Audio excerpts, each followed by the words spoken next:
bagi kita semua. Perkenalkan, nama saya Ita Masalina Silota.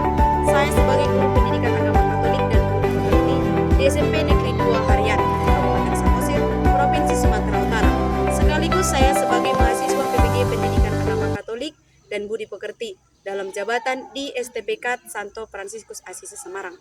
Pada hari ini, Kamis 17 Oktober tahun 2024, saya akan melaksanakan ujian kinerja praktek pembelajaran secara luring di SMP Negeri 2 Harian. Dalam praktek pembelajaran ini, saya menggunakan metode atau model pembelajaran PBL Problem Based Learning di semester 1 kelas 7 dengan materi kemampuanku terbatas. Selamat menyaksikan video ini. Terima kasih, Tuhan memberkati.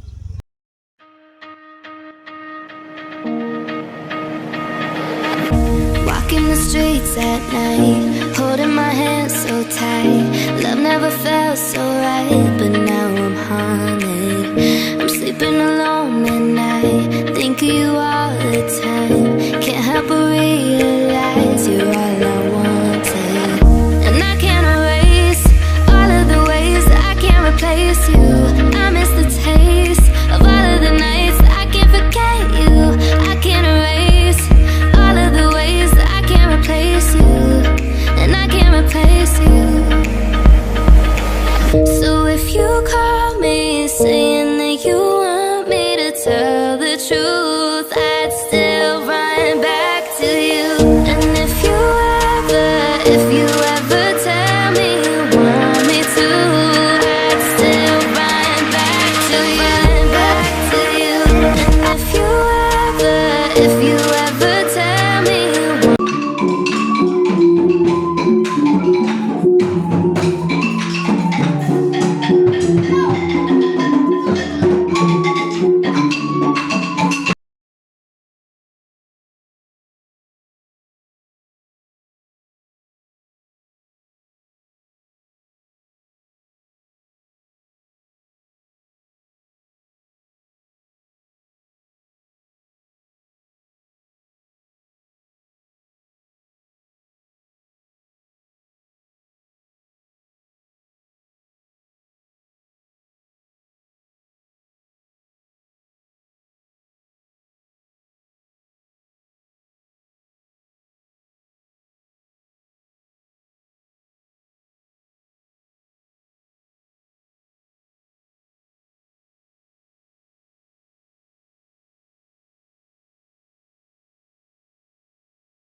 Selamat pagi.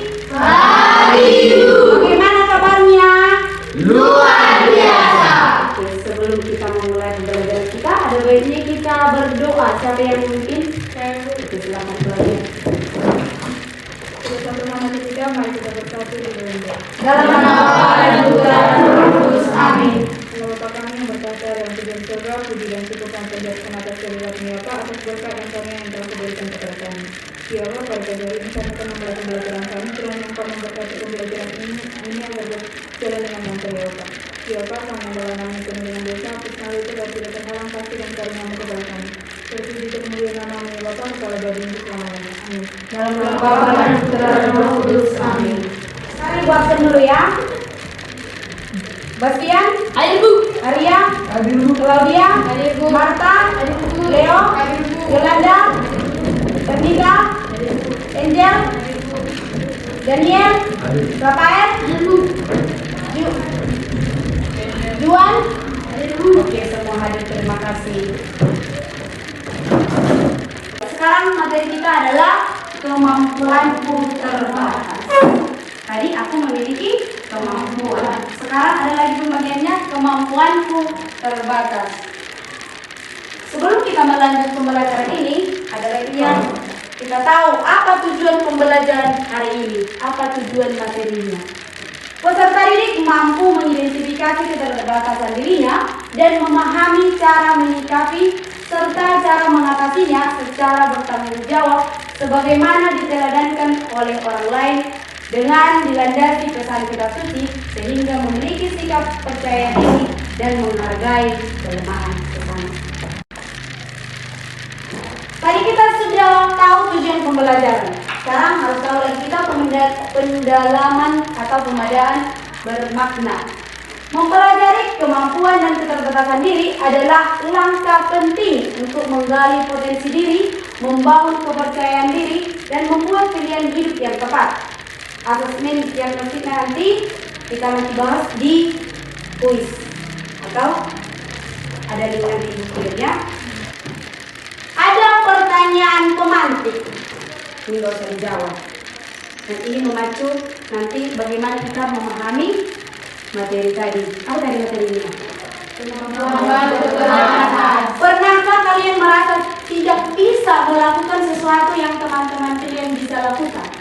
Apa yang kalian rasakan saat mengalami kesulitan dalam melakukan sesuatu? Yang ketiga, bagaimana cara kalian biasanya mengatasi kesulitan tersebut? Oke, sekarang kita masuk asesmen diagnostik dengan Quizy. Silakan dibuka HP-nya. Kita mulai sekarang dengan Quizy. Oke? Ya, Bu.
Kemampuanku terbatas. Tadi kita sudah melakukan Quizy.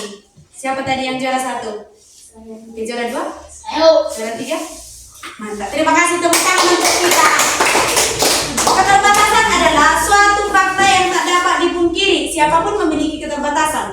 Keterbatasan yang dimiliki dalam bentuk apapun sesungguhnya mengajak kita semua untuk berelasi dengan sesama, bekerja sama, saling melengkapi, dan saling mengembangkan. Oke, sebelum kita lanjut masuk kita ice breaking.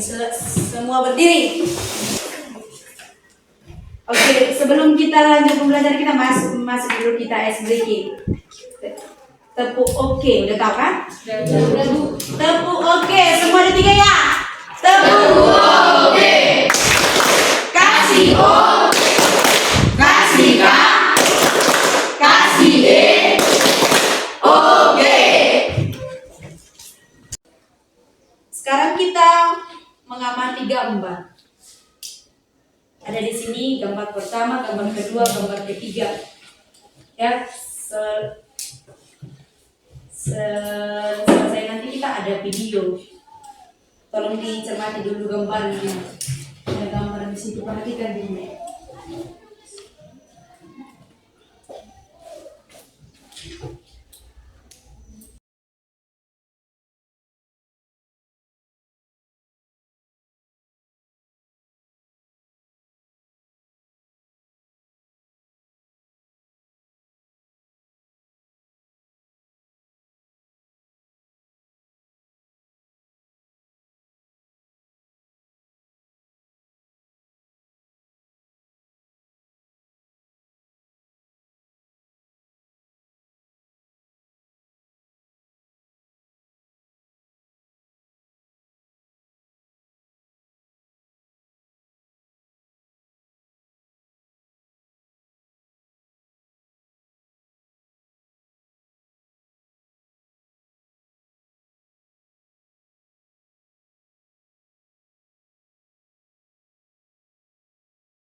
gambar dan sudah melihat putaran video. Sekarang ada pertanyaan yang nomor 1. Apa yang kalian lihat dari gambar dan video tadi? Siapa bisa? Oke, Yolanda. Yang saya lihat dari gambar video tersebut ada orang yang memiliki kekurangan tapi dia dapat mengatasi kekurangannya dengan berusaha dan percaya diri. Oke, terima kasih. Yang kedua, bagaimana tokoh tersebut menghadapi keterbatasannya? Oke, silakan Mas. Mereka tetap semangat dan dapat menyerah dengan keterbatasan yang mereka miliki. Oke. Apa yang bisa kita pelajari dari cara tersebut mengatasi masalahnya? Siapa bisa? Oke, kalau dia. Selalu berusaha dan pantang menyerah, kita tidak berhenti atas kekurangan kita. Oke, terima kasih. Tepuk tangan untuk kita semua.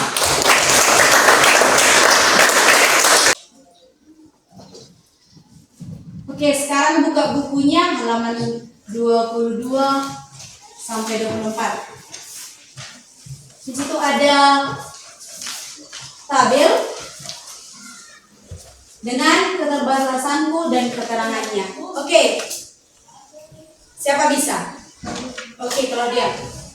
Keterbatasanku kesulitan dalam berbicara dengannya, saya merasa buruk saat berbicara. Oke, terima kasih. Tepuk tangan. Siapa yang kedua? Saya Oke, lanjut. waktu manajemen yang buruk, sering menilai tugas hingga menjadi praktis. Ulangi dulu nang, kurang keras. Waktu manajemen yang buruk, sering menunda tugas hingga menjadi praktis. Iya, terima kasih. Yang lanjut, nomor 3 siapa? Oke, Marta. Ketidakmampuan dalam matematika, sulit memahami konsep yang kompleks. Iya, itulah keterbatasan yang kita miliki dan juga harus tahu bagaimana dengan keterangannya. Oke, tepuk tangan untuk kita semua. Oke, dari tadi buku yang halaman 24 sampai 22 sampai 24 itu ada lagi di situ pertanyaan. Belum ada yang tidak jawab. Ada di buku ya. Nomor 1, keterbatasan apa yang dianggap dapat menjadi penghalang dirimu untuk menjadi manusia sukses dan apa alasannya? Oke, Claudia. Keterbatasan yang bisa jadi penghalang adalah kurangnya keterampilan komunikasi. Hal ini dapat menghambat peluang untuk berkolaborasi dan membangun jaringan yang luas. Oke, terima kasih. Tepuk tangan. Nomor 2, menurutmu adakah jalan keluar yang dapat ditempuh untuk mengatasi keterbatasan itu? Oke, lihat dulu. Jalan keluar untuk mengatasi keterbatasan ini adalah dengan mengikuti pelatihan atau kursus komunikasi serta berlatih secara konsisten. Oke, terima kasih. Nomor 3, dengan cara apa atau bagaimana kamu akan mengatasi keterbatasanmu? Yang ganteng dulu. Coba. Oke, Arya. Saya akan mengatasi keterbatasan ini dengan menetapkan tujuan untuk berlatih berbicara di depan umum, mencari umpan balik dari orang lain, dan bergabung dengan kelompok diskusi atau klub. Oke, terima kasih. Tepuk tangan untuk kita semua. Oke, sekarang kita bagi kelompoknya. Silakan masuk ke kelompoknya masing-masing. Cepat. Oke, tadi kita sudah masuk kelompok. Ini nanti pertanyaannya dikerjakan di kelompok sesuai dengan isi kitab suci yang di sini. Oke? Silakan diperhatikan.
nanti dibagi ibu ada di sini yang PPD, silakan dikerjakan.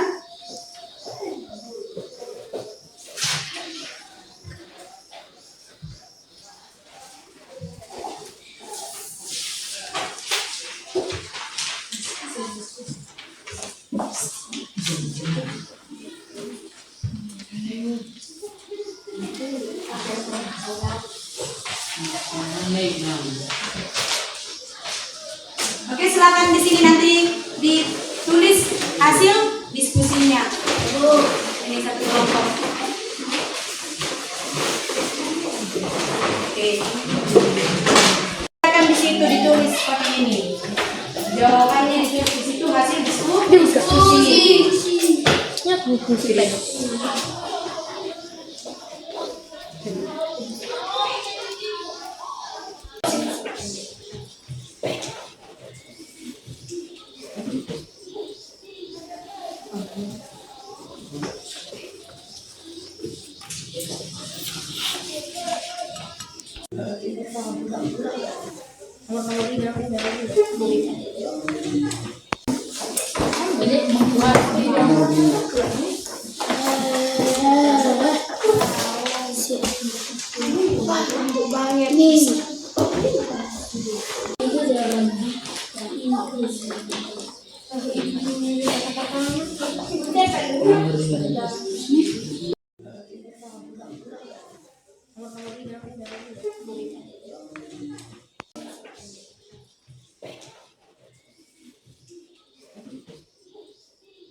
Sudah mengerjakan kelompoknya, siapa yang sudah siap? Silakan. Buat kelompok satu silakan lagi. Selamat pagi teman-teman. Selamat pagi. Di sini kami akan mempresentasikan hasil LKPD.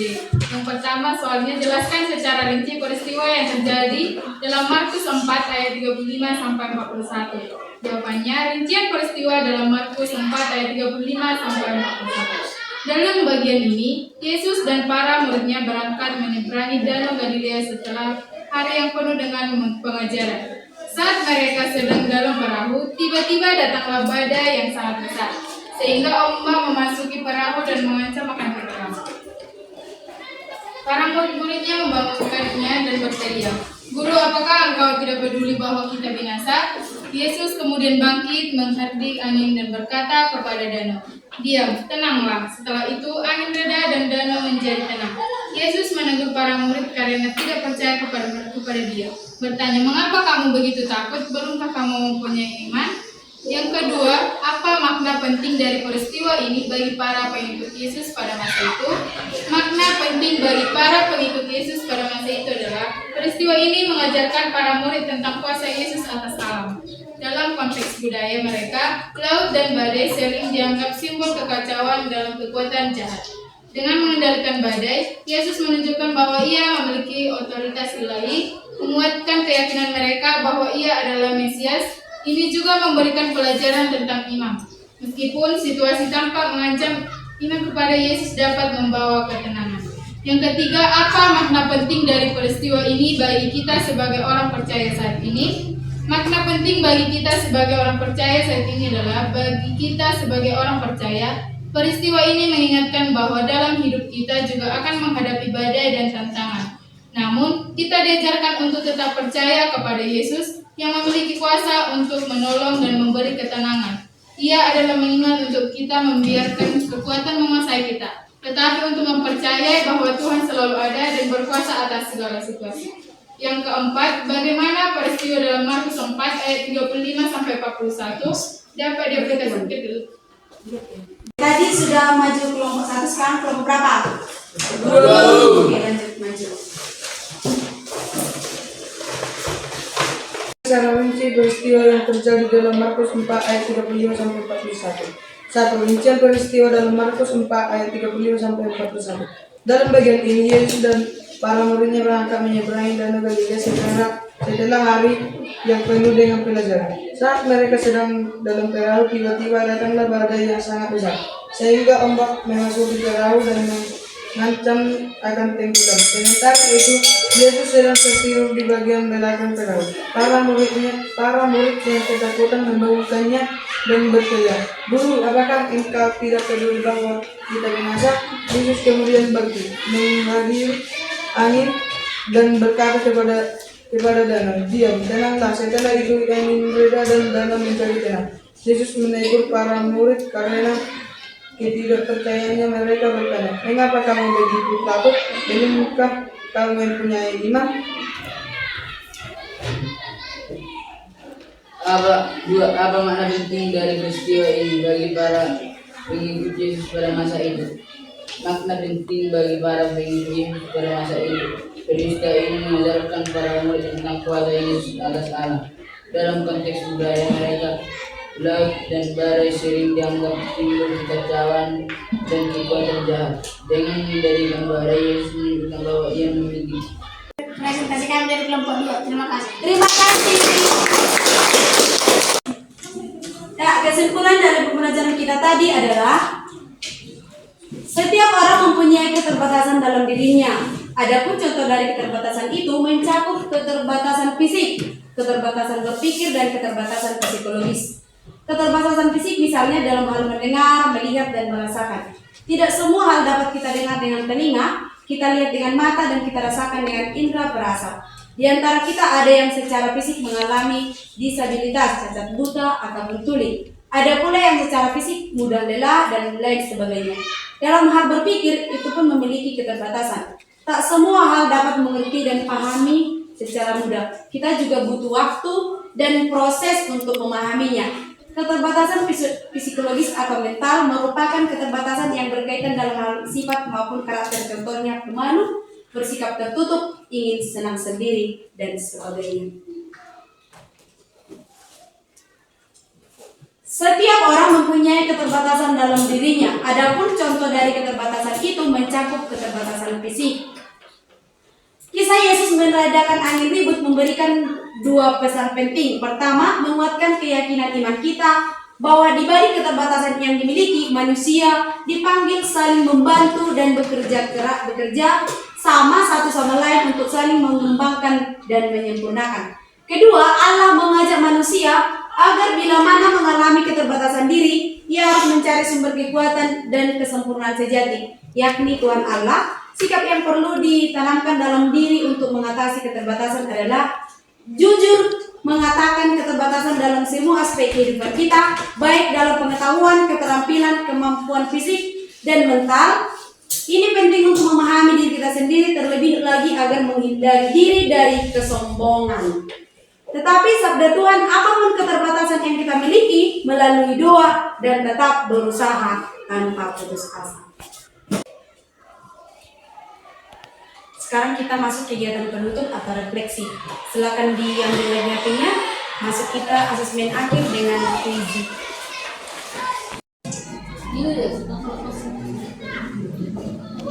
Oke, silakan dikerjakan. Silakan dikerjakan puisinya.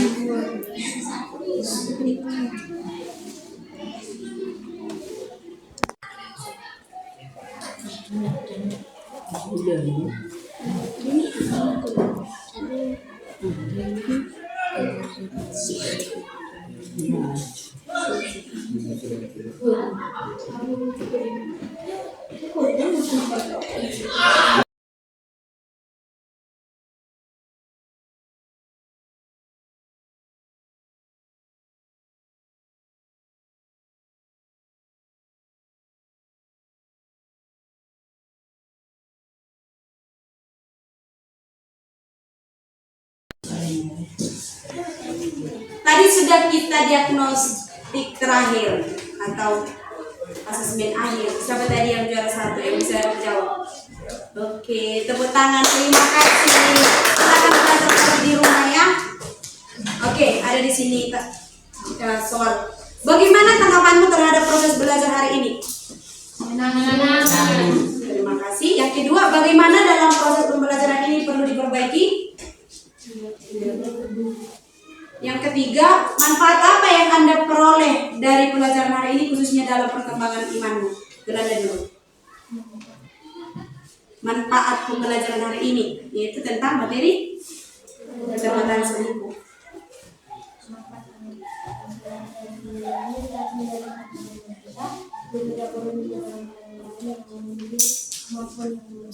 Kita harus menerima. Bagus. Kita harus menerima keterbatasan kita dan harus mengembangkan keterbatasan dengan cara ada tadi cara kita tentang kelompok tadi sudah mempresentasikan dengan berbagai cara atau usaha untuk mengembangkan keterbatasan karena manusia itu selalu pasti ada mempunyai keterbatasan. Oke, tepuk tangan untuk kita semua. Sebelum kita menutupnya, mari kita berdoa. Siapa yang sekarang berdoanya? Yolanda. Dalam nama Bapa dan Putra dan Roh Kudus. Amin. Tuhan, terima kasih atas berkat-Mu pada hari ini. Kami masih bisa melakukan pembelajaran kami. Tuhan, kami masih bisa melakukan pembelajaran kami. Tuhan, semoga pembelajaran ini menjadi bekal bagi hidup kami. Tuhan, kami adalah anak-anak yang berdosa. Kami sudah berdosa kepada Amin. Dalam nama Bapa dan Putra dan Roh Kudus. Amin. Oke, terima kasih. Kita sudah mempelajari pelajaran hari ini tentang apa tadi?